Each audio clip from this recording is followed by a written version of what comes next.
Pode começar, doutora. Boa noite a todos. Estamos aqui para o nosso último evento desse ano do nosso Departamento de Endocrinologia da SOPERJ. Eu sou Valéria Schincariol, atual presidente do Departamento Científico, e é um prazer estar aqui com todo mundo, com todos vocês, sempre feliz de ver nossos amigos assistindo aos nossos eventos. Esse evento é uma videoconferência que a gente denominou Encontros com Endocrinologia Pediátrica, e fizemos alguns, devido à nossa situação aqui, né, da pandemia, os nossos eventos acabaram sendo online, mas é bom porque ajuda a gente manter, a gente estudando, a gente aprendendo e a gente discutindo um pouco, né? E hoje a gente vai ter o prazer de estar aqui apresentando o Dr. Paulo Alonso Garcia Alves Júnior, que vai apresentar para a gente o tema uso crônico de glicocorticoides, como agir em situações especiais. É um tema bastante interessante, que a gente pensou muito, né, na SOPERJ, nos nossos pediatras gerais, nos endocrinologistas pediátricos, porque são situações que a gente convive no dia a dia com essas crianças que em uso crônico de glicocorticoide, e como você agir em determinadas situações. Então, e sempre gera dúvida nos colegas pediatras, até nos próprios endócrinos, de como agir, ainda mais com crianças, né? E eu acho que é um tema bastante interessante, e a gente pensou bastante nisso para poder solicitar, e solicitamos ao Paulo para falar aqui para a gente. As perguntas podem ser colocadas no chat, tá? Que no final da apresentação o Paulo vai responder e a gente vai discutir aqui um pouquinho, tá bom? O Paulo, ele é mestre em endocrinologia pela UFRJ, é endocrinologista pediátrico do INCA, é endocrinologista pediátrico do Hospital da Criança e é coordenador do programa de Fellow da endocrinologia pediátrica do INCA. Inclusive, as inscrições estão abertas, quem quiser se candidatar, tá? Então, eu vou passar a palavra ao Paulo, mais tarde a gente se encontra aqui de novo para discutir e conversar um pouquinho, tá bom? Uma boa palestra, Paulo, e um bom aproveitamento para todo mundo. Oi, Deise, é a nossa secretária. Então, agora eu vou fechar aqui e passar para o Paulo, tá bom?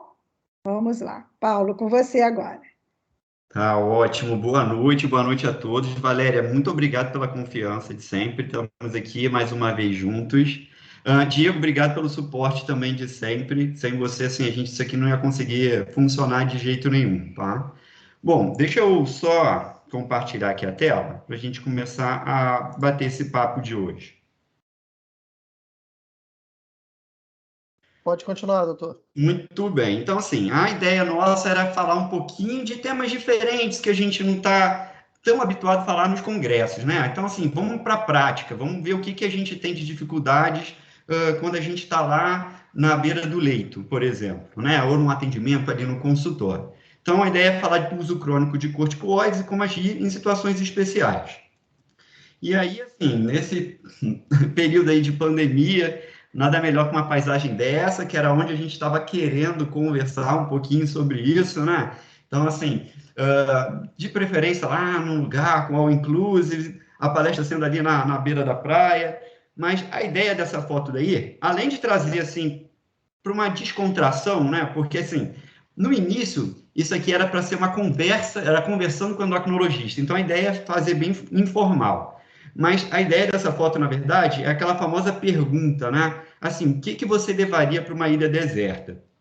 Gente, assim, só existe uma resposta correta para isso. Cada um tem a sua, mas só existe uma. É corticoide, né? Você pode levar qualquer outra, mas você tem que levar o corticoide. Ele vai te ajudar para tudo, né? E aí a ideia é a gente brincar um pouquinho disso e entender se o corticoide faz bem, se o corticoide faz mal. Vamos tentar entender um pouquinho disso daí. Bom, então a gente vai passar um pouquinho por esses itens, né? Então vamos entender um pouquinho da regulação do eixo do hipotálamo, da hipófise da adrenal, como é que são as ações do cortisol, quais são as disfunções que o excesso ou a falta dele vão causar, as peculiaridades dos corticoides, que é algo que às vezes a gente não consegue pensar muito, né? Então a gente tem que entender que cada um age de uma maneira, ou tem um efeito maior ou menor. E aí depois a gente termina falando justamente dessas situações especiais e as sugestões minha e de consensos daí para como a gente vai lidar naquelas questões de crianças um pouco mais complicadas.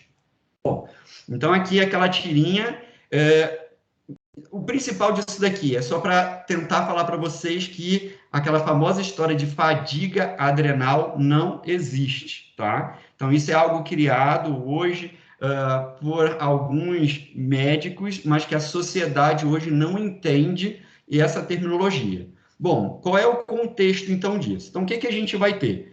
Então, a gente tem lá algum estresse sobre o hipotálamo, né? Então, por exemplo, lá ele tem 3 provas essa semana.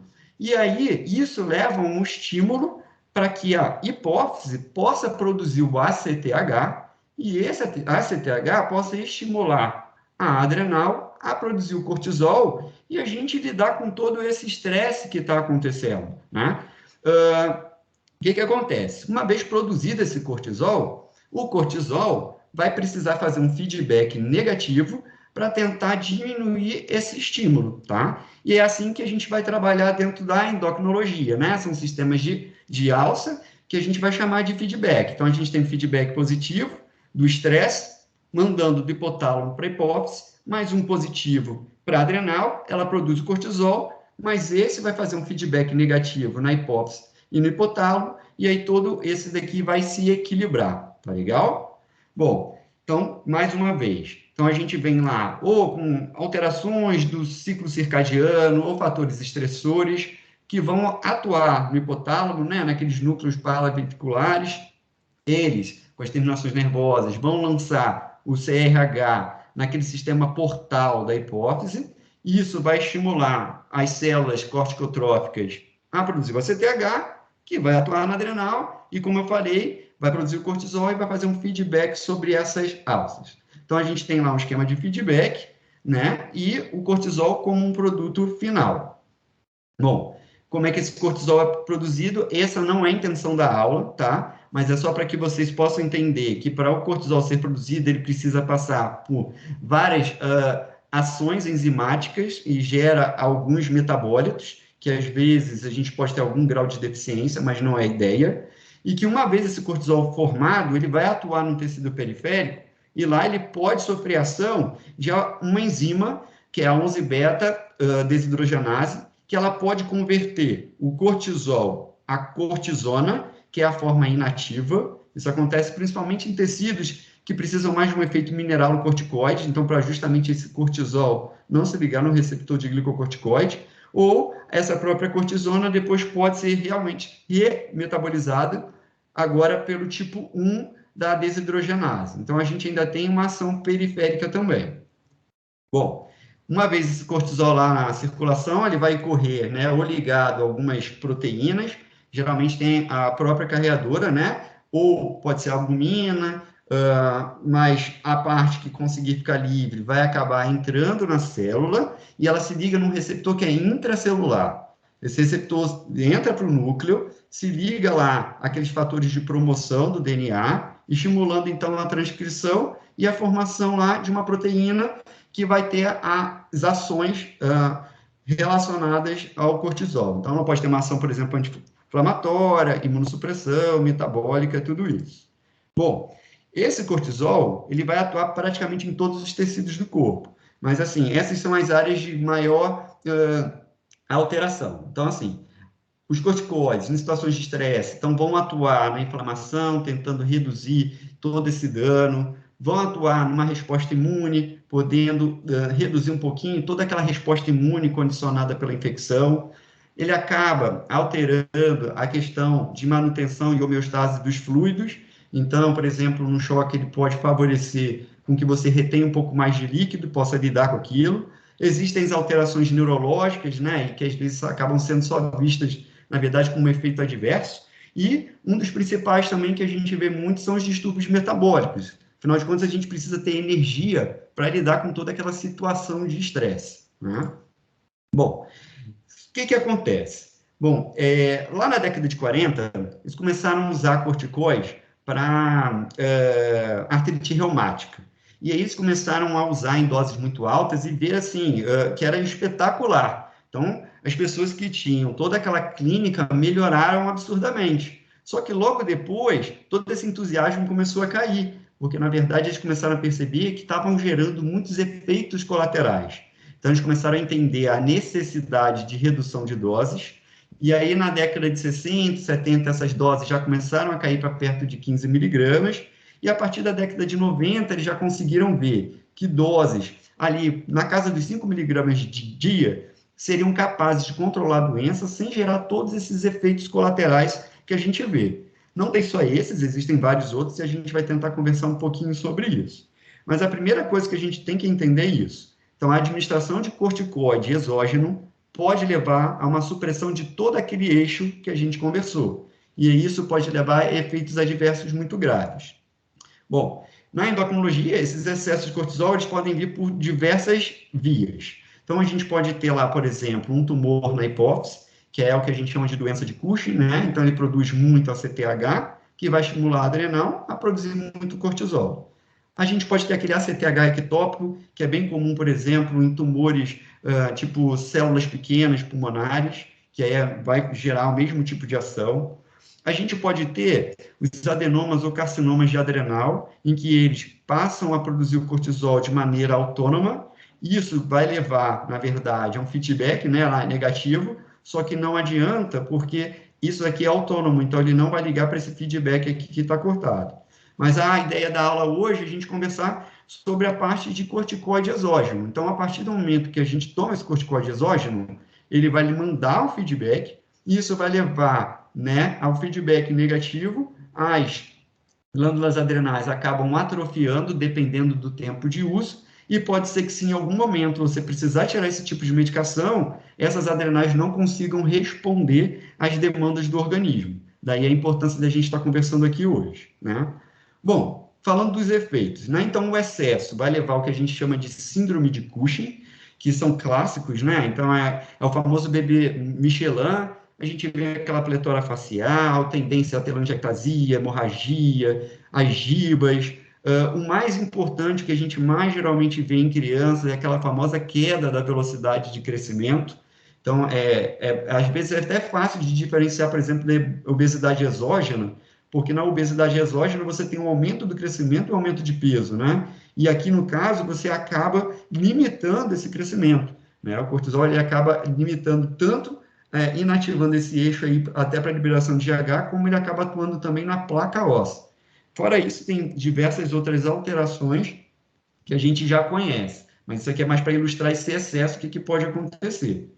Bom, e dos exógenos? Então, assim, a gente tem um potente efeito anti-inflamatório, um potente agente imunossupressor e ele é antineoplásico. Então, assim, é uma medicação espetacular para as diversas doenças. Desculpa, tem algum microfone aberto, gente. Existem diversos tipos de preparações, então tem lá em forma líquida, em forma de comprimido, em forma venosa ou para fazer instilação intraarticular, os diversos mecanismos inalatórios que a gente vai tentar conversar um pouquinho disso, tá? Então, isso faz, às vezes, com que a terapia ela seja mais direcionada para o paciente e acabe causando menos efeito adverso. Mas ainda assim, o que eu quero conversar com vocês é que todas essas vias elas podem causar síndrome de Cushing, tá? Bom, então aqui é um exemplo clássico, então assim, de um corticoide inalatório. Então, esse aqui é uma criança, um exemplo de uma criança fazendo um corticoide inalatório com 100 microgramas e usando espaçador. O uso do espaçador até aumenta ainda mais a absorção desse corticoide. Então, o que a gente vai ver? Uma parte desse corticoide vai vir para os pulmões e outra parte vai ser deglutida e vai poder ser absorvida lá no trato gastrointestinal. Bom, aqui são esses diversos tipos de corticoides e, além disso, esses diversos tipos de corticoides podem ser gerados a partir de diversos mecanismos, de diversos dispositivos. Então, o que a gente vai perceber? Que a beclometasona, por exemplo, dos 100, ela só manda 8 para o pulmão e manda 92 para o trato gastrointestinal. e dali 25% disso é absorvido, e 23% vai para a circulação sistêmica. E aqueles outros 8% também acabam sendo absorvidos e vão ser somados aos 23%, levando mais ou menos a 37 microgramas na circulação sistêmica, tá? Quando a gente troca só o tipo de dispositivo em que a gente está levando esse corticoide para ser inalado, a gente já pode aumentar ainda mais a absorção desse corticoide. Então, percebam que mudando o dispositivo, mesmo estando com o mesmo, a gente pode aumentar e levando a um aumento da circulação sistêmica desses corticoides, tá? Então, essa é mais uma ideia de que, além do que a gente falou de eixo, tudo isso, a gente sempre vai ter que individualizar também cada paciente. Então, a gente tem que entender o que ele está usando e que tipo de dispositivo também, no caso dos inalatórios, que ele está utilizando, para a gente entender se ele causa mais ou menos absorção sistêmica, tá? E aí poderia causar mais ou menos efeitos colaterais. Além disso, o que a gente sabe? Que o clearance dos glicocorticoides, eles mudam de acordo com a idade, né? Então, assim, em idades menores, o clearance ele é maior, ou se ele é disponível na maneira venosa oral, então o clearance venoso ele cai mais rápido, né? Então a gente tem um clearance maior, mas ao mesmo tempo ele é muito mais rápido do que no oral, que ele permanece por mais tempo no organismo, né? E isso daqui são diversos mecanismos de experimentos para que a gente consiga perceber justamente essa mudança do clearance. Então a gente já falou, né, dos diversos tipos de corticoide, de idade. Estamos falando de se ela é venosa, se ela é oral, se ela é inalatória. E o que a gente hoje sabe é muito engraçado isso, que as pessoas geralmente perguntam para a gente, poxa, mas eu tenho um paciente que usa uma determinada dose e não teve nenhum tipo de efeito colateral, e eu tenho um outro paciente que usou a mesma dose e está com sintomas ou sinais de síndrome de Cushing. Então, hoje o que a gente sabe é que os organismos eles têm sensibilidades diferenciadas em relação ao corticoide. Então, nem sempre quer dizer que você usar o mesmo tipo de dispositivo com a mesma dose, esse paciente não vai ter uma síndrome de Cushing. E isso foi melhor ampliado, isso é um estudo lindo, maravilhoso. E o que eles começaram a perceber? Que, na verdade, como tudo hoje em dia está sendo explicado pela biologia molecular. Então, o que a gente sabe é que existem alterações moleculares que são capazes de aumentar ou reduzir essa sensibilidade aos corticoides.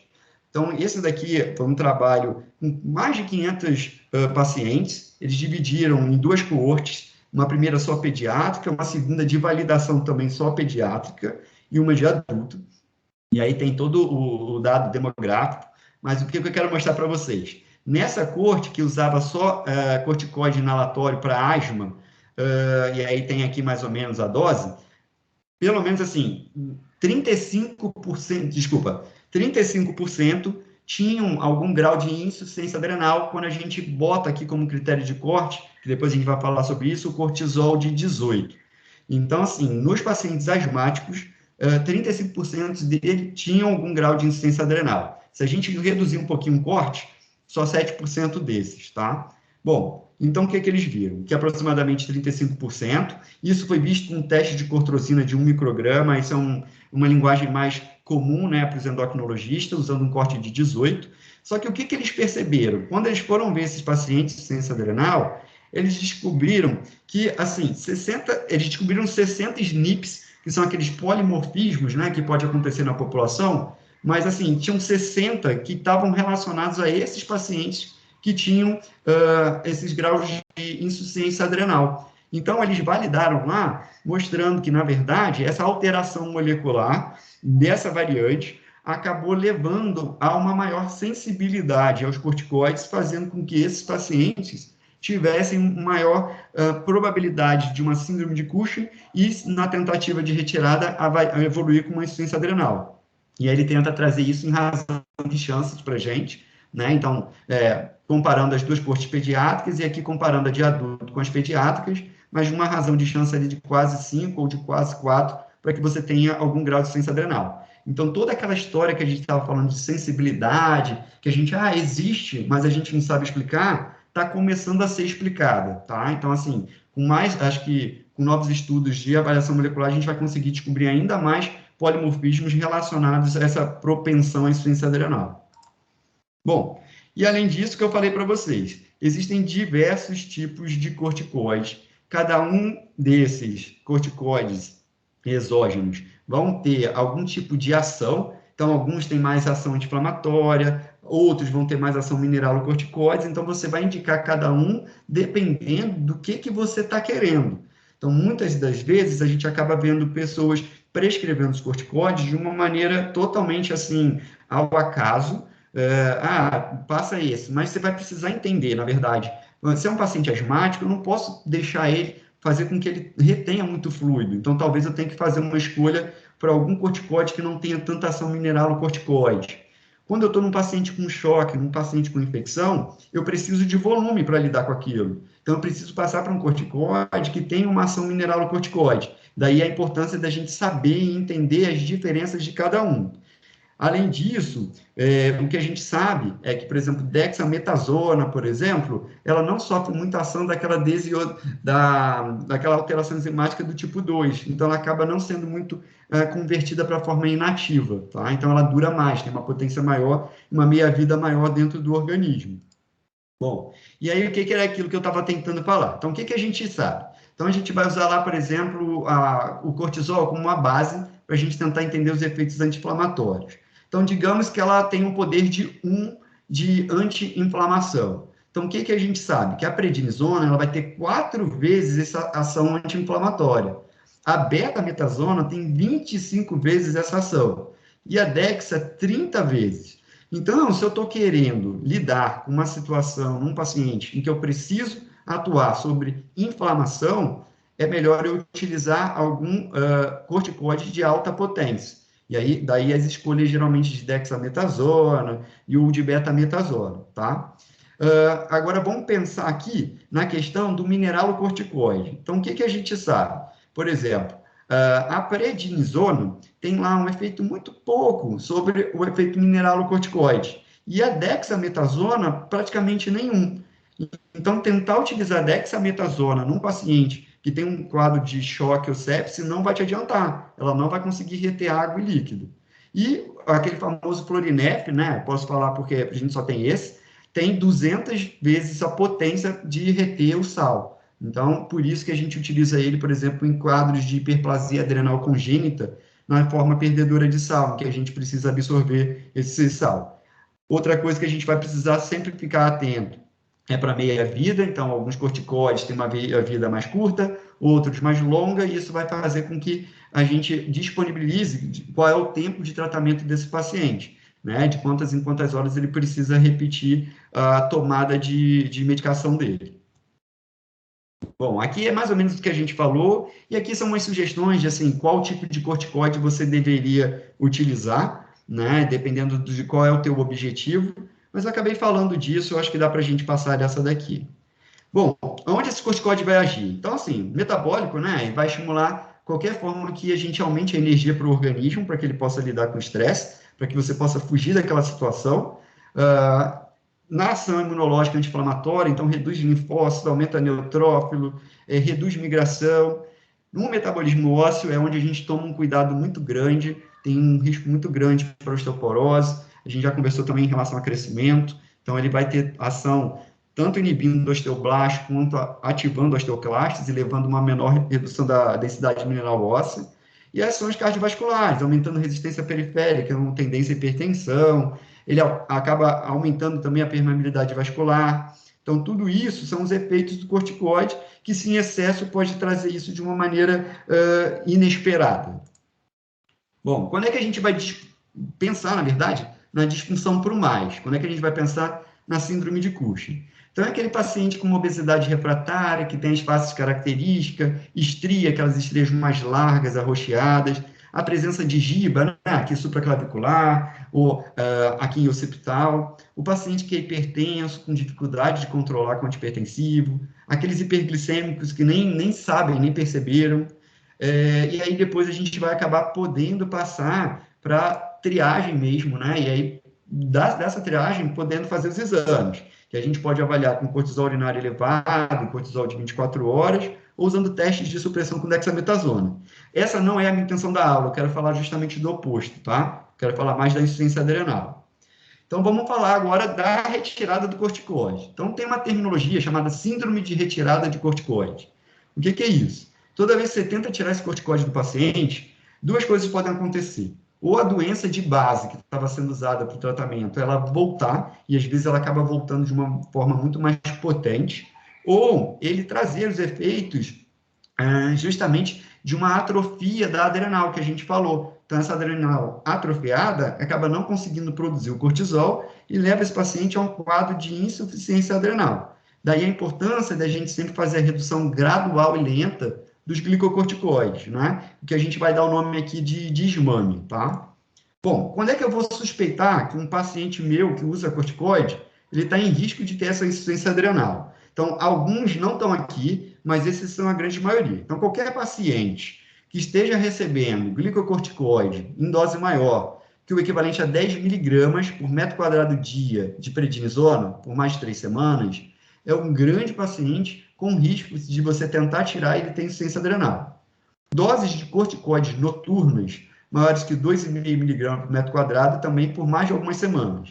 O que acontece? A gente produz o ACTH de maneira fisiológica mais ou menos no meio da madrugada para o início da manhã. Então, esse CTH que vai ser produzido no meio da madrugada, ele vai estimular com que a adrenal possa produzir o cortisol dela por volta, faça o pico dela ali por volta das 8 horas da manhã. Quando a gente faz algum corticoide noturno, a gente suprime esse SATH, que era justamente a hora que ele iria ser produzido, que ele ia ser sintetizado. E aí é muito mais difícil tirar esse paciente do desmame dele. Então, a gente sempre vai evitar as doses noturnas dos corticoides, tá? Óbvio, qualquer paciente com sinal de síndrome de Cushing, então, assim, esse é o paciente que vai ter risco de insuficiência adrenal, ou aqueles pacientes que usaram altas doses num tratamento prolongado há 6 ou 12 meses antes de fazer, por exemplo, um procedimento. Então, às vezes, as pessoas não tomam essa atenção. O que acontece? Esse eixo do hipotálamo e hipófise adrenal, ele pode ficar inibido por quase 3, 4 meses. Então, assim, pacientes que fizeram uso de corticoides lá atrás, pode ser até que eles comecem a fazer um aumento dessa adrenal, comecem a produzir um pouquinho do cortisol, mas eles sejam incapazes de lidar com situações de estresse. Então, muitas das vezes, apesar de produzir um cortisol basal ok, eles não conseguem produzir um cortisol necessário para o estresse. Então, é um paciente em risco para fazer procedimento. E quais são aqueles que são baixo risco? Então, olha só, qualquer dose de glicocorticoide que você deu por menos de 3 semanas, esse paciente tem muito baixo risco de ter insuficiência adrenal. Então, isso é uma pergunta. Paulo, eu estou com um paciente que está usando dexametasona tem 2 semanas. Eu fiz um esquema de indução para ele, eu posso tirar? Pode. Preciso fazer desmame? Não precisa, tá? Então, qualquer dose com menos de 3 semanas, você não precisa. E pacientes tratados com esquemas de dias alternados com doses menores que 5 miligramas. Então, assim, você quer tentar fazer um paciente voltar a ter ciclo, né, lá do hipotálamo e hipófise adrenal, melhor coisa é sempre terminar o teu esquema de desmame com dias alternados. Isso é a melhor maneira de você liberar esse eixo, tá legal? Bom, como é que a gente faz? Então, assim, no caso lá da pediatra e tudo, se ele ficar nessa dúvida, ele pode encaminhar para o endocrinologista, e aí o que a gente geralmente avalia? Então, vamos pensar na forma secundária ou terciária, que seria na forma onde a hipófise ou o hipotálamo não estão funcionando, justamente por causa do feedback do excesso de corticoide que esse paciente está tomando. Então, o que a gente sabe? Se você fizer um cortisol basal e der menos que 3 microgramas associados a sintomas, esse paciente tem insuficiência adrenal. Então, é um paciente que vai ter que tomar um cuidado para fazer procedimentos, ou que você vai ter que ter muito cuidado na hora de tentar fazer o desmame dele. Tem que fazer mais devagar. Utilizar o ACTH, como eu falei para vocês, eu poderia medir esse ACTH.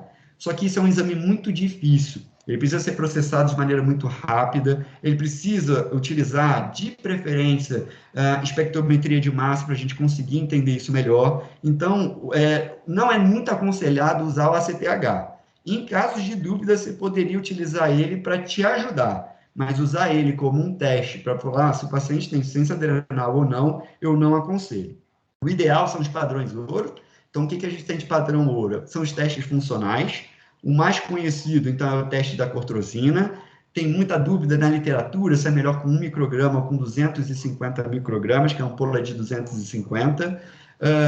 Mas, assim, os dois funcionam bem. Algumas pessoas defendem 250, outras para 1 micrograma.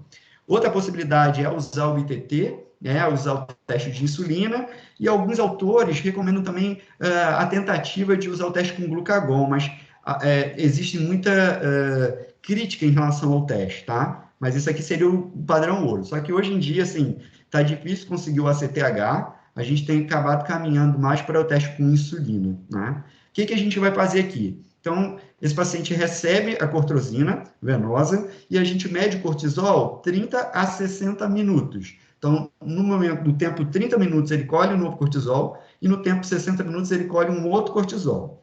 Se esse cortisol, por espectrometria de massa, vier menor que 14 com 30 minutos ou menor que 18 em 60 minutos, esse paciente tem insuficiência adrenal. Então, cuidado para procedimentos ou para questões de desmame. Se for por imunissaio, a gente vai usar o corte de 18, que é o que a gente está mais habituado, né? A espectrometria de massa, eu acho que está trazendo bastante, agora, mais sensibilidade para o que a gente está fazendo, mas ainda a maioria dos laboratórios ainda está soltando esses resultados de cortisol por imunissaio. Então, tomar cuidado em relação a esses pontos de corte. E lembrar, gravidez anticoncepcional, elas podem mascarar um pouquinho a insuficiência adrenal, porque elas acabam aumentando a globulina carreadora e acaba que o cortisol livre acaba ficando reduzido. Então, tem que tomar cuidado com isso, tá? Bom, esse aqui é um esqueminha que eu utilizo. Isso aqui é o famoso slide para todo mundo tirar foto. Esse é o esquema que eu utilizo. Ele tem alguns artigos, tá? Mas, geralmente, cada um tem seu esquema de corticoide, mas essa é a minha sugestão por estar em artigos e em livros textos. Então, o que eu faço? Primeira coisa, a gente vai precisar entender a dose fisiológica. Então, o que é a dose fisiológica? Seria quanto de corticoide, de cortisol eu produzo dentro do meu corpo e converter ele nas medicações. Então, hoje, a gente sabe que a hidrocortisona, a dose fisiológica dela, na verdade, varia, fica entre 10 e 15. Novos artigos já estão começando a mostrar, por causa da espectrometria de massa, valores um pouco mais baixos, perto de 8, mas eu acabei usando o valor de 12,5, tá? Isso equivale a mais ou menos 3 a 4 miligramas por metro quadrado de prednisona ou prednisolona. Elas são praticamente equivalentes, tá? Que equivale a meio miligrama de dexametasona. Então, ótimo. Eu agora já sei qual é a equivalência de cada um, eu posso pegar a dose que o paciente está fazendo e converter em qualquer uma delas. Lembrando, Dex é o mais potente, então tentar fazer desmame com Dex vai ser difícil. O ideal é que a gente troque ela para uma das outras, tá? E hidrocortisona, a gente não tem uma maneira muito boa, padronizada aqui no Brasil. Então, assim, geralmente vocês não vão conseguir na forma oral. Geralmente as pessoas mandam para farmácias de manipulação, as farmácias de manipulação têm muita variação entre elas, então eu não sugiro que vocês utilizem muito hidrocortisona, ainda mais para fazer esse esquema de desmame. Mas vamos lá, o mais importante. Então, o que eu faço?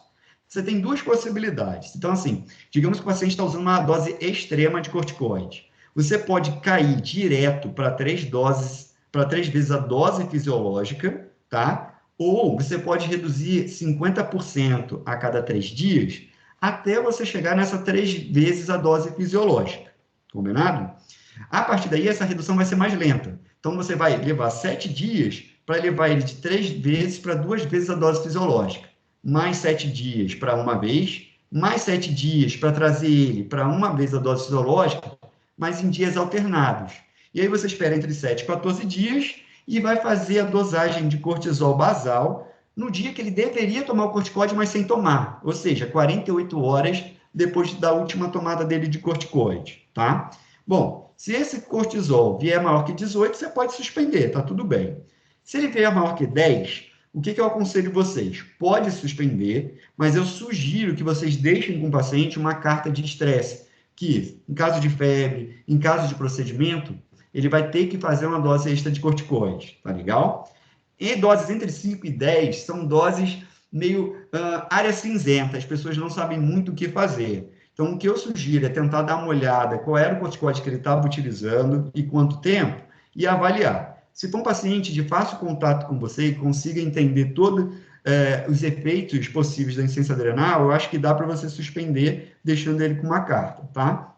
Se menor que 5, menor que 3, não suspende. Você vai esperar mais 14 dias e dosar de novo o cortisol, tá legal? Bom, se ele tiver sintomas de insuficiência adrenal em qualquer uma dessa tentativa de retirada, você vai voltar uma etapa para cima e vai dobrar o tempo de retirada.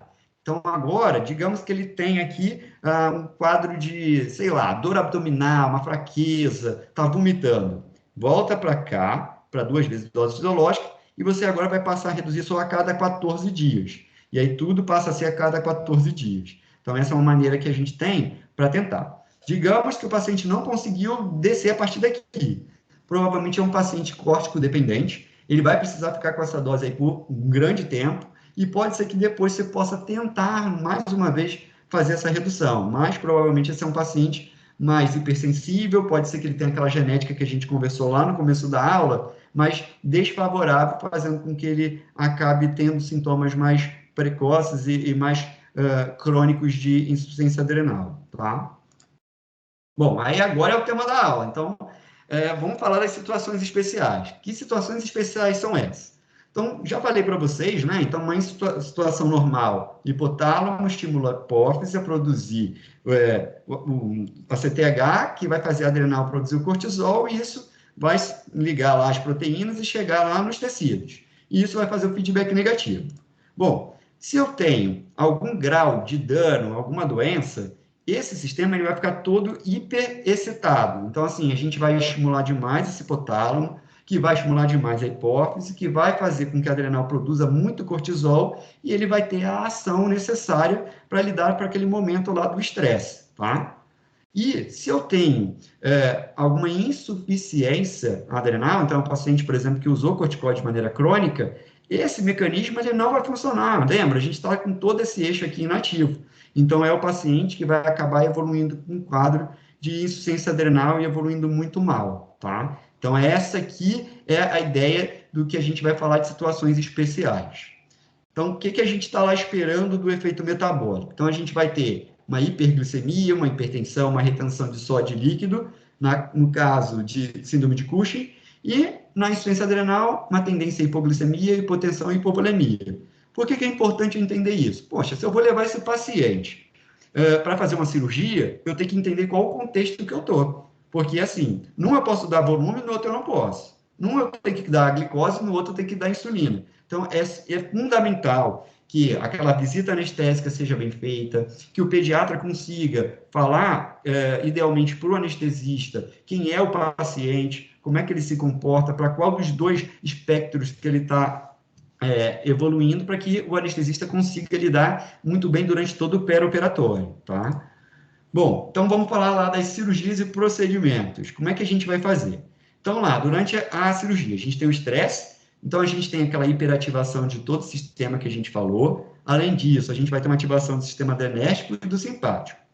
A gente vai ter, então, aumento da CTH, levando ao aumento do cortisol e uma redução da globulina carreadora do corticoide, que vai levar a um aumento do cortisol disponível. Além disso, uma tendência à hiperglicemia, hiperatividade vascular e uma modulação de todo o sistema imune daquele momento. Então, a gente vai precisar entender todo esse contexto. Então, como é que a gente vai fazer? Óbvio lá, né, nem vou falar sobre a anamnese, que isso não tem mais cabimento se falar. Tudo é baseado em anamnese e exame físico, né? Então, 70%, 80% do diagnóstico vocês vão fazer a partir disso, para que vocês possam depois avaliar se precisa de exame ou não. E mandar lá a cartinha, a orientação para o anestesista, para o cirurgião. Então, como é que a gente vai entender isso? Entender o contexto clínico dos dois espectros do paciente que está usando corticoide de maneira crônica, entender qual é o tipo de corticoide, a dose, quanto tempo ele está usando, as potências, se ele tem ação mineral no corticoide ou não, porque esse paciente vai tender a hipertensão ou não, tá? No laboratório, sugiro, como risco cirúrgico, pedir glicose, sódio, potássio, cortisol, se você tiver um esquema de desmame para ver se ele tem insuficiência adrenal ou não, e talvez fazer até um teste funcional naqueles pacientes que vão passar por um procedimento que seja de grande porte. Então, pode ser que ele tenha ali um cortisol que você usou ali basal, mas que ele não consiga ter cortisol suficiente para lidar com um estresse maior. Então, às vezes, vale a pena fazer o teste funcional, tá? E naqueles que já têm algum grau de comprometimento cardiovascular, hipertensão, a gente precisa encaminhar ele para um cardiologista para que ele faça a liberação, tá? Bom, isso aqui é bem legal, é um guideline para os anestesistas de como eles deveriam lidar com pacientes que estão usando corticoide de maneira crônica, né? Então, lembrar que terapia com corticoide, com doses acima de 10 ou 15, por todos os tipos de via, pode ser, então, pomada, inalatório, colírio, podem levar ao risco de insuficiência adrenal. Esses pacientes, eles deveriam ser priorizados para fazer a cirurgia, porque eles estão em maior risco. Então, eles deveriam ser logo o primeiro do dia. Evitar jejum prolongado. Então, nas crianças, é sugerido que o jejum não seja, na verdade, maior do que 6 horas, tá? E crianças com insuficiência adrenal estão em maior risco para essas alterações glicêmicas. Então, a gente tem sempre que conversar com eles. Às vezes, vale a pena fazer o HGT antes de fazer o procedimento, tá? E aí, mais 2 slides para a gente tirar foto. Então, como é que eu conduzo os pacientes que estão usando corticoide de maneira crônica para o perioperatório? Então, vou dividir nos 2 espectros, tá? Naquele paciente com síndrome de Cushing. Então, assim, lembrar disso. Tem um paciente que está usando mais do que 3 vezes a dose fisiológica, não precisa ligar para o endócrino para perguntar se tem que fazer dose de estresse para a cirurgia. Não precisa. Mais que 3 vezes a dose fisiológica é muita coisa.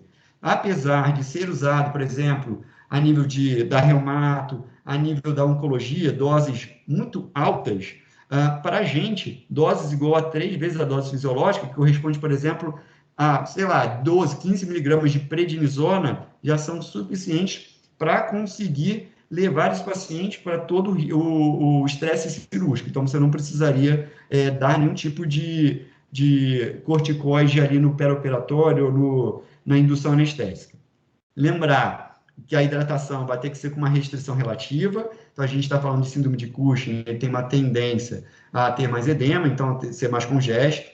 Então, aqui, cuidado com os líquidos muito hiperosmolares, porque vão acabar restringindo mais líquido.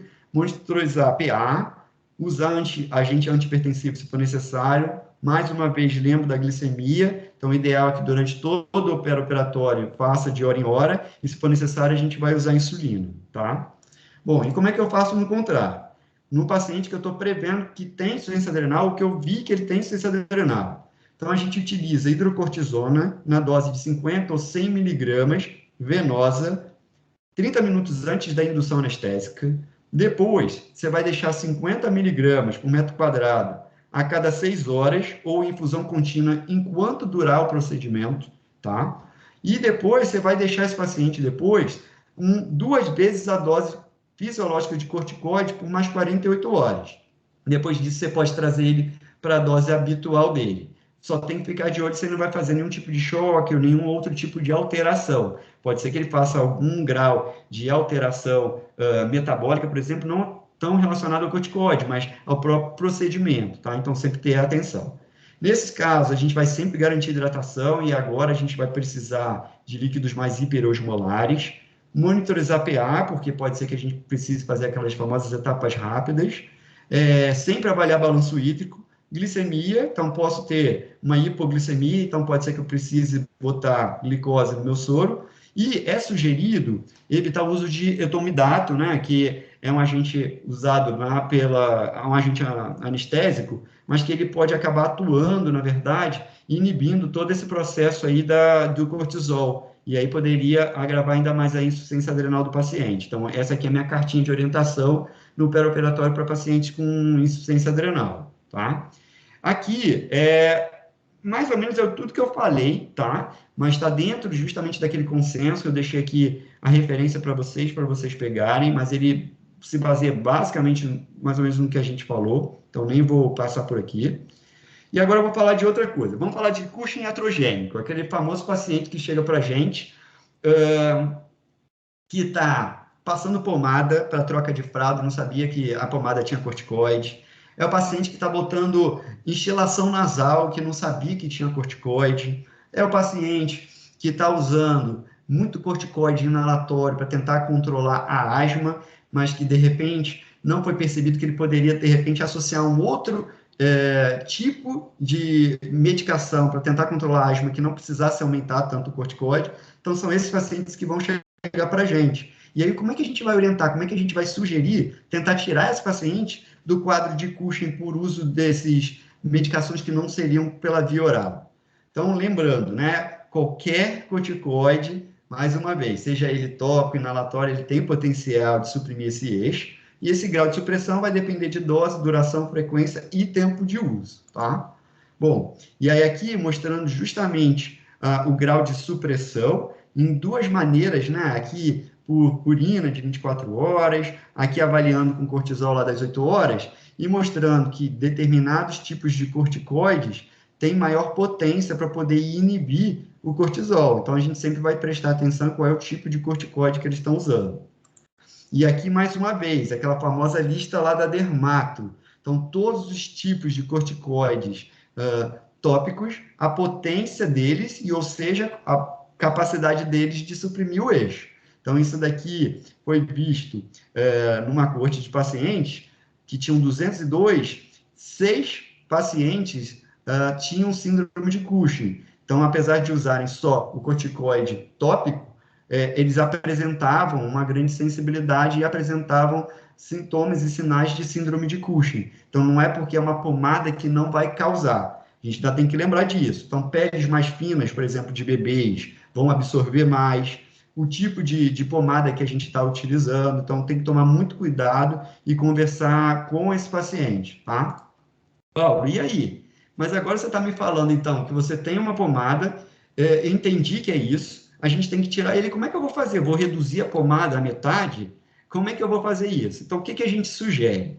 A gente vai trocar, na verdade, a pomada pela via oral. Então, a gente vai começar prednisona ou prednisolona via oral, 3 vezes a dose fisiológica, vai durar 7 dias, e quando você começar, você pode suspender a medicação tópica dele.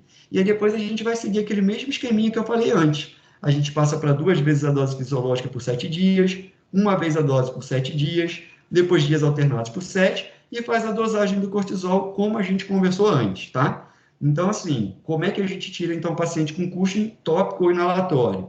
Então, a gente vai passar ele para via oral, porque é mais fácil da gente tatear o desmame desse paciente, tá? Bom, e situações de febre, de infecção, por exemplo, nesses pacientes. Então, a gente tem que lembrar que a febre e a infecção, elas acabam levando a um aumento da demanda metabólica desse paciente, né? Então, no nosso organismo, se a gente tiver febre, mesmo que não esteja utilizando corticoide, a gente vai precisar produzir mais cortisol. A gente vai fazer a mesma coisa com eles. Então, se eu tenho um paciente que está usando corticoide com menos do que 2 vezes a dose fisiológica, ou é um paciente que fez um desmame há 3, 6 meses atrás, esse é um paciente que talvez não consiga lidar com esse aumento da demanda metabólica.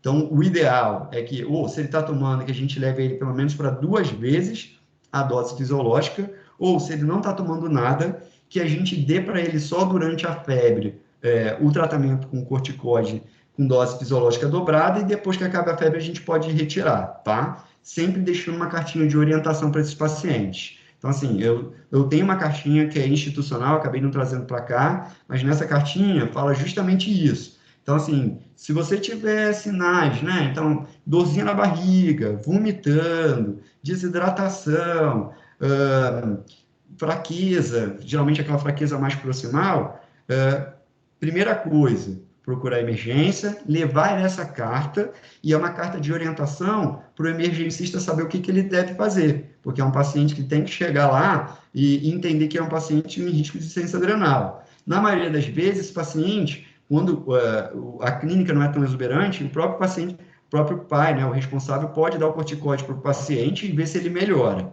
Não melhorando, ir para emergência. Em casos já de síncope, né, de desmaio, ir para emergência, fazer hidrocortisona ou venosa ou intramuscular. Tá? Bom, então assim, concluindo aqui um pouquinho do que a gente conversou. Entendemos que os corticoides são essenciais, que é o que eu levaria para a Ilha Deserta e é o que eu espero que vocês façam. Só que, apesar deles lidarem com diversos tipos de doença, né, a gente conseguir aí segurar toda a doença, eles acabam trazendo muitos efeitos adversos relacionados. e que esses efeitos adversos são relacionados, né, ao tipo, à dose, clearance, à genética desse paciente, e aí tomar muito cuidado com os pacientes que usam de maneira crônica. Então, a gente vai conversar com eles dos riscos, por exemplo, de insuficiência adrenal e, em casos de procedimentos, quais são as orientações que a gente deve dar para a equipe, tanto cirúrgica quanto anestésica, tá? Acho que é isso. Vou ficar aí por pergunta de vocês, dúvidas.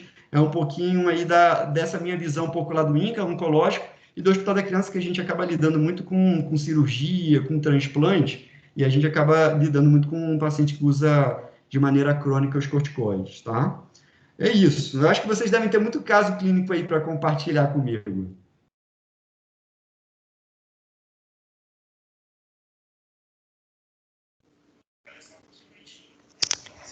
Oi, Paulo. Oi, pessoal.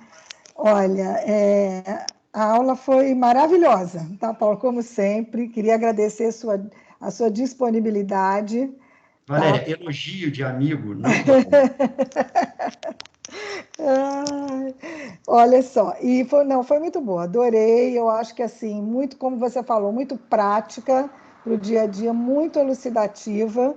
Então, acho que tenho só te parabenizar por aceitar o convite e a sua disponibilidade sempre que eu solicito, que eu sempre te caço para Sempre que você falar. precisar, sempre que você Tá? precisar. Tenho que te agradecer muito. E vamos abrir aqui para as perguntas. A Isabel já está com a mãozinha levantada. Oi, Assim, Isabel. pode falar, Isabel, pode ligar e pode Oi, fazer sua. Paulo. Não, achei bacana, você colocou aí uma orientação que está relacionada ao estresse do pós-operatório. Eu assisti uma defesa de tese de doutorado, o rapaz avaliou o estresse no pós-operatório. Então, essa dose do corticoide tem que continuar alta, né? Principalmente se for um pós-operatório complicado. Isso, a gente sempre sugere pelo menos 48 horas, né? Em alguns casos, quando é um pós-operatório muito complicado, 72 horas. E às vezes, assim, não adianta, a gente deixa naquele momento ali uma dose, pelo menos 2 vezes fisiológica, mas mantendo até esse paciente se conseguir se recuperar e toda aquela atividade inflamatória, né? Que eles hoje já tem vários marcadores, né? De proteína C, tem vários marcadores inflamatórios que conseguem ajudar eles a entender como é que o organismo está reagindo a isso, né? Mas é isso, assim, eu realmente deixo 48 horas, em alguns casos eu deixo até por um tempo um pouquinho maior. Ok. Se o pessoal que está assistindo quiser fazer alguma pergunta, eles não colocaram pergunta no chat, não. Pode abrir a câmera e também fazer a pergunta pessoalmente, tá? Eu queria até... fala, Denise, pode falar. Tudo bom? Paulo, Oi, Deise. oi, querido. Olha, maravilha a sua aula. Eu sou amiga, mas a boa mesmo. Eu já falei que não vale de amigo. Legal. Obrigada, tá? Agora, eu queria te perguntar uma coisa. Esses pacientes com hiperplasia adrenal, forma não clássica, que usam essa dose fisiológica, vamos dizer assim, né? Qual seria a sua opinião sobre isso? E qual o risco deles apresentarem insuficiência adrenal, né? E, a rigor, a dose é a dose fisiológica. Esses pacientes a gente deveria estar sempre investigando se estão com o eixo ativo? Tá. Então, assim, Deise, primeira coisa a gente entender que, na verdade, como é uma hiperplasia adrenal, a gente não vai ter muito como olhar muito para esse eixo, né? Então, eles são pacientes que eles precisam entender que eles precisam usar esse corticoide e não podem interromper de jeito nenhum. Junto, grampeado, a famosa cartinha de recomendação para situações de estresse, né? Em relação a essa dose fisiológica, será que é legal? Será que a gente teria que aumentar? O que está acontecendo? Eu acho que a gente agora está vindo aí para esses melhores maneiras de dosar com espectrometria de massa, e eu acho que a gente está acabando percebendo que a gente estava usando talvez doses demais. Então, eu acho que agora existe uma tendência das doses serem um pouco mais baixas. Infelizmente, no Brasil, a gente ainda lida com a situação da falta de hidrocortisona de uma maneira eficaz, então a gente acaba utilizando esses corticoides sintéticos que inibem um pouco mais o eixo, enfim, mas é o que a gente tem na casa, é o que a gente tem. E eu acho que é isso também. Você vai ter que avaliar muito o que ele está usando, o paciente com hidrocortisona e um paciente com prednisona, né? Então, eles vão responder de maneira diferente. E a pimenta, agora, disso daí ainda é a história da genética, né? Agora a gente ainda tem aí uma variabilidade genética de cada um, mostrando que a gente pode botar mais receptor ou menos receptor de ligação para esses corticoides. Então, acho que os próximos estudos vão tentar mostrar isso daí. E aí talvez explique melhor por que também os pacientes com hiperplasia, às vezes precisam de uma dose maior, às vezes conseguem segurar com uma dose menor. A gente lá no INCA tem os pacientes com carcinoma adrenal, que acabam precisando usar mitotano, eles acabam com a outra adrenal por causa do mitotano, e são pacientes que precisam de uma dose bem maior de corticoide, né? Então, é suprafisiológico, a gente usa geralmente 2, 3 vezes para segurar os sintomas dele, sabe? Então, é isso, eu acho que tem que levar muita coisa em consideração para a gente conseguir entender dos riscos de insuficiência adrenal nesses pacientes, tá? Obrigada. Eu não tenho muito a ver, tem a ver, mas não tem muito a ver. Vou, de repente, fazer uma pergunta, até para ver a experiência aí das pessoas. Até nas crianças com hiperplasia, né? As crianças com hiperplasia usando o corticoide cronicamente, esse efeito do corticoide neurológico, do uso do corticoide crônico, que a gente pode observar, às vezes, alguma alteração cognitiva, tem a ver com a dose, tem a ver com o tempo de uso. Você teria alguma coisa para falar para a gente? Assim, Valéria, a gente viu lá no começo que tem atuação, né, do cortisol no sistema nervoso, e a gente sabe que um dos principais efeitos adversos é a psicose, que é algo que a gente tem bastante medo, e que a gente ainda está evoluindo na tentativa de entender como é que é essa ação melhor a nível individual, tá? Eu realmente não fiz uma literatura direcionada para a hiperplasia adrenal para conseguir te dar uma resposta mais concreta, né, dessas variações aí de alterações neurológicas em pacientes com hiperplasia adrenal. Eu não sei se de repente pode ser um tema aí para uma próxima aula, a gente fala um pouquinho de hiperplasia e pega esses ganchos que a gente não explora tanto. Mas eu acredito que sim, eu acho que existe uma sensibilidade diferenciada e que a gente vai conseguir descobrir isso aí com essas avaliações genéticas que estão ficando cada vez mais baratas, né? Então, parecendo mais estudos, podendo mostrar isso de uma maneira mais realista para a gente. Valeu. Obrigada. Alguém quer fazer mais alguma pergunta? Pode abrir a câmera, porque eu não sei, no meu chat não está aparecendo a Claudinha. Oi, gente. Oi, Cláudia, tudo noite. bom? Oi, Paulo, parabéns. Oi, Cláudia. Paulo, você está um monstro. Você está um monstro de conhecimento.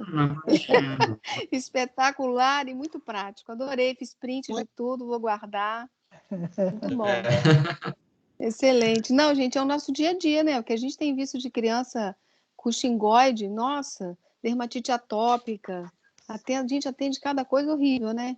E realmente é muito difícil. Você vai reduzindo esses pacientes que usam há muito tempo, né? Nossa, dificílimo você retirar. Já vi assim, troca de fralda, usando como se fosse uma dessas pomadas para assadura, e usa todo dia. Todo e aí, quando dia. você vai perceber, meu Deus, né? Então, tem que tentar... Corticoide é quase milagroso, né? As pessoas adoram. Por isso leva para ilha. Levar para praia. Leva para ilha deserta. Eu também. Gente, não viajo sem nunca. Nunca. Prednisona 20 miligramas está sempre na minha... Umas cartelinhas lá, está sempre na minha necessaire. Sempre. Flávio botou no grupo um caso dele, que acho que ele atendeu essa semana, que o bebezinho usou, em vez de Seuin, Predizin. É demais. Predizin é para usar Seuin, né? Pois é, na realidade. Ele é de médico, que deve ter escrito de um jeito que alguém... Entenderam. Foi errado. Que horror. Que horrível. Mas até queria comentar, cheguei a comentar com o Paulo, também assim, eu tenho caso clínico, né? Criança no consultório clinicamente compatível com deficiência de GH, na investigação apresentou deficiência, uma diminuição do volume da hipófise, então começamos a tratar com GH. Só que a criança não respondia ao GH. E aquilo foi me intrigando, aí resolvi fazer uma nova triagem dos outros hormônios, tinha feito já a dosagem inicialmente, resolvi triar novamente e descobri uma insuficiência adrenal. Falei, gente, mas inicialmente não mostrou, né? Agora tá mostrando isso. Aí, conversando, a criança tinha uma dermatite atópica. Aí, conversando, já tinha perguntado, mãe, não estou usando nada. A criança estava usando o Predicin, cronicamente. Estava usando não só o tópico, mas o oral também. E aí eu fiz o desmame, aí a criança começou a crescer. Ela não respondia ao GH, até comentei, já tinha comentado isso com o Paulo. Não respondia, porque não era nem um PAN-IPO, que eu pensei num PAN-IPO, né? Eu falei, mas eu já tinha feito não tinha mostrado no exame inicial. Então, na realidade, ela estava fazendo uma insuficiência adrenal iatrogênica, né? Quer dizer, ela tinha duas coisas. E quando a gente melhorou isso, ela começou a responder ao GH. Então, eu acho que isso também coisas para a gente ficar atento e colher. Você está usando alguma coisa? Não está usando mais pomada. Mas coisas que está usando, não. Está tomando, ela estava... Entendeu? Então, aí é a coisa de você perguntar. Fala, Deise. Eu acho que antigamente, pelo menos assim na minha infância, na minha juventude, as pessoas morriam de medo de corticoide, porque o corticoide era considerado uma droga perigosa até, tá? Lá atrás, né? Mas eu acho que isso foi ficando... hoje, quando a gente faz essa pergunta, paciente, né, para a mãe, usa corticoide? Ela diz que não. Ela não tem mais medo do corticoide, tá? Ela não sabe que Predicin, às vezes, é corticoide, Prelone é corticoide. A pergunta que a gente... Telestamine. Acha que é xarope. Acha que é xarope. Você não pode perguntar corticoide, tem que perguntar... Não, dá logo os nomes. Sim, usa prednisolona, É. usa. Aí tem que explicar para ela isso. E as pessoas, hoje eu sinto que elas têm muito menos medo. Até médicos mesmo. Diminuímos o medo deles na medida que a gente concorda entre nós aqui que é uma droga excelente, né? Claro. Sabendo usar, né? E muito usada em crises respiratórias, então aí acaba que... Ficou assim, como se fosse um medicamento sem muito perigo, tá? Deise, assim, o que é pior para mim, dentro dessa história que a gente está falando um pouco de banalização, é a história do estresse adrenal, da fadiga adrenal, que as pessoas interpretaram tudo isso que a gente conversou agora sobre o eixo de uma maneira totalmente errada, resolveram dar um nome e as pessoas aceitaram isso. Eu não consigo entender, né? Mas isso não é interpretação, não, Paulo. Isso aí eu acho que é manipulação mesmo. Não, das pessoas, para dar um nome. O primeiro fala, e o segundo acredita nele, e aí depois as pessoas vão acreditando. Né? Então, assim, gente, assim, pelo amor de Deus, essa história sabe assim, eu não consigo nem mais entrar na minha cabeça, eu não aguento mais, eu já escrevi sobre isso, já falei sobre isso. Eu falei, cara, chega, negócio de fadiga adrenal, não dá mais para conversar sobre isso. Não dá mais para conversar sobre isso, Não adianta educar quem não quer ser educado, gente. É desistir disso. É isso, Cláudia, é isso. Não adianta. Não adianta, porque já existe uma paramedicina aí, entendeu? Institucionalizada, que é uma verdade absoluta. Então, você fica um chato, desatualizado, é o dia a dia. Infelizmente, a gente tenta, né? Mas, vou te dizer. Mas vamos continuar fazendo certo. Isso aí. Não, já que a aula vai ficar gravada, não vai, Valéria? Vai ficar gravada. Então, melhor maneira, gente, não existe esse negócio, por favor. Adrenal cansada. Verdade. Ai, meu Deus, cada uma. Muito. Então tá. Tem mais alguma pergunta? Oi, Deise. Falando nada a ver, mas assim, a dosagem da vitamina D da criança está 70. E a mãe diz que o avô, né, entende muito desse assunto, diz que tem que ficar nesse nível aí. Eu peguei uma com 240. 240. Falei, meu Deus. Foi lá no médico que passou doses altíssimas, assim. Eu falei, pelo amor de Deus, vai fui. Você tem desmano de vitamina D. Oh, meu Deus. Cada uma que a gente vê. Vocês também. Muito bom. Ó, eu estava falando com o Paulo que a gente vai ter que fazer Vamos nos encontrar agora no final do ano, se Deus quiser. Vamos, gente. Tá? Cadê a Cássia? Cássia está ainda recuperando da Tá dose de esperando. reforço. Eu vou tomar amanhã. Vou tomar dia 18. Será que não antecipam? Dói mais do que a AstraZeneca. A Pfizer dói mais? O braço ficou bem doído. Todo mundo no meu grupo de idosos, todo mundo reclamou.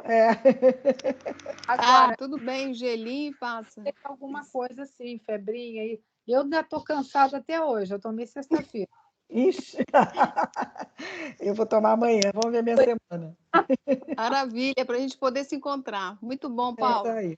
Obrigado, gente. Valéria, deixa eu aproveitar antes de você terminar, agradecer de novo a você. Obrigado, assim, eu tinha falado um pouquinho desse tema a pedido da Isabel Madeira uma vez na UERJ, de uma maneira um pouco mais direcionada, mas toda vez que vocês trazem isso para a gente, isso é muito bom, porque a gente acaba estudando muito mais. E aí você vai dando vontade de você estudar aquilo ali cada vez mais. Então, assim, obrigado por você pedir muito para eu fazer essa aula, porque foi um prazer.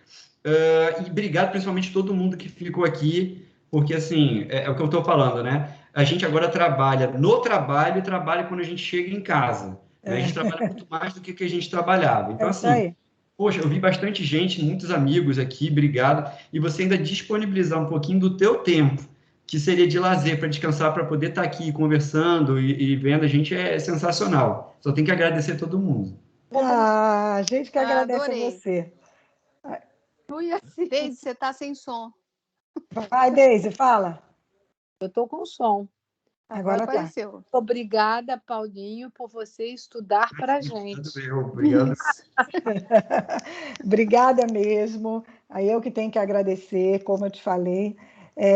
Adorei. Então, tem várias pessoas aqui elogiando, tá?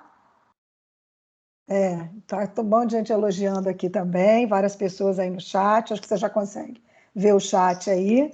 Eu queria agradecer, desejar uma boa noite para todos, tá? Um beijão para todo mundo, louca para encontrar, mas a gente vai se encontrar, tá? Vamos marcar. Vai sim. Louca para encontrar novamente.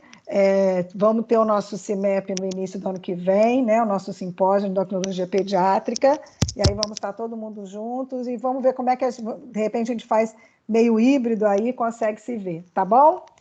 Então, um beijo para todo mundo, agradecer a todos. Beijão. Tá, obrigado, Paulo. Diego. Obrigado. Tá bom. Tchau, Diego, tchau. meu Diego.